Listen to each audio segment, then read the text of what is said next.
Meet Thelma Gibson, a trailblazer whose life helped shape Miami's history. Before she became a nurse and community leader, she was a child growing up in Coconut Grove. Raised in a close-knit Black Bahamian community that taught her resilience, pride, and the importance of giving back. I wrote the book called Forbearance that tells my life story, coming up on Charles Avenue, at 3382 Charles Avenue, and it was called Color Town at that time.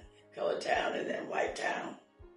And we lived in Color Town, but I used to think of Coconut Grove being a tourist population. We were really not in the ghetto at all because we had a lot of trees. It was really interesting and fun growing up because there were a lot of us in my family. My mother had 11 living children, 3 girls and 8 boys. And we were not all there at the same time, of course. We were in a little house, no electricity. We only had 2 bedrooms and a hallway. And the hallway was like the living room. So my brother Billy and my brother Percy would go with Papa to the golf course. And every now and then, they'd get the candy for somebody. Papa would always get a job.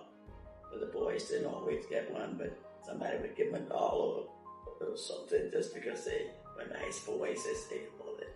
So we got along even though we were separated. Those early experiences at home planted the foundation for a life of service and a career in nursing. The government paid for your education because there was a shortage of nurses. So they had the Nurse Cadet Corps, and they paid all of our fees. And so if you had a special area that you're interested in, they paid for you. And I was interested in operating room technique. In fact, there were 4 of us, and we went to Harry Medical College in Nashville, Tennessee, to take this special course. And while I was there, I wrote to Jackson Hospital saying that I needed a job and I was coming home. So they hired me. So I got here with my letter and I got to the office where they had the new nurses come, and they said, "You're Thelma Anderson?" I said, "Yes, I am." I said, "I was hired. Here's my letter to work in that program." And they looked at me. She said, "Wait a minute." So she called the director of nurses, and she came. And she said, "I'm sorry, Miss Anderson, you can't work in the operating room. But if you work on the colored floors and get some experience, maybe one day you'll be able to work in the operating room." She didn't say why at that point. Mm-hmm. She just said, "You can't work in the operating room." So I came home and I told Mama what had happened. And I said, "I have a classmate in West Palm Beach, and she said I could work in the operating room there." So I went to West Palm Beach. And again, they took one look at me and said, "I'm sorry, Miss Anderson, but colored," and they said it right out, "colored nurses cannot work in the operating room." So I said, "Okay." So I came back, and Mama said, "Girl, you got to work. You went to school. You got your education. You got to take the job." So I went back to Jackson, and I said I would take the job and work on the colored floors. So had another problem I got there, because I said I was Miss Anderson, and they were saying I was Nurse Anderson.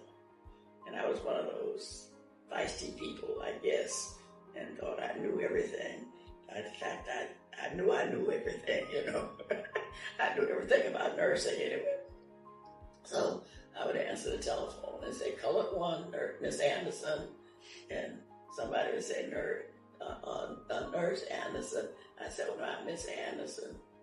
It wasn't until 1954 when the Supreme Court has passed a ruling in North Carolina that they were able to call colored people Miss and Mrs.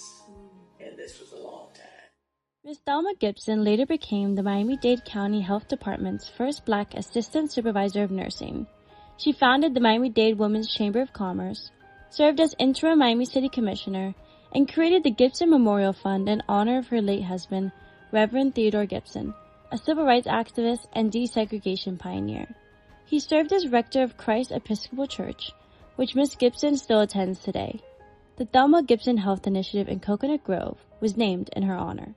As a United Home Care volunteer myself, I know how important her work was. As she served on the board of directors for many years, in her honor, we created the Thelma Gibson Community Service Award to recognize community leaders at our annual Claude Pepper Awards. In 2024, she received the U.S. President's Lifetime Achievement Volunteer Award, and in 2025, United Way Miami honored her with the LC Silver Award. After having so many accomplishments, I had to ask her, what advice does she have for today's youth trying to make change? Learn how to count your money. Learn how to spend your money. And learn what to do when you get older. Then you need your own money to take care of yourself. Yeah. So get a good education if you could. You know, I enjoy taking care of people and looking after people. Yeah.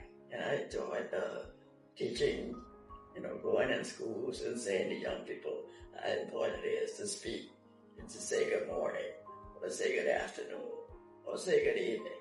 Anything I could do to help this community, I will continue to do until I die.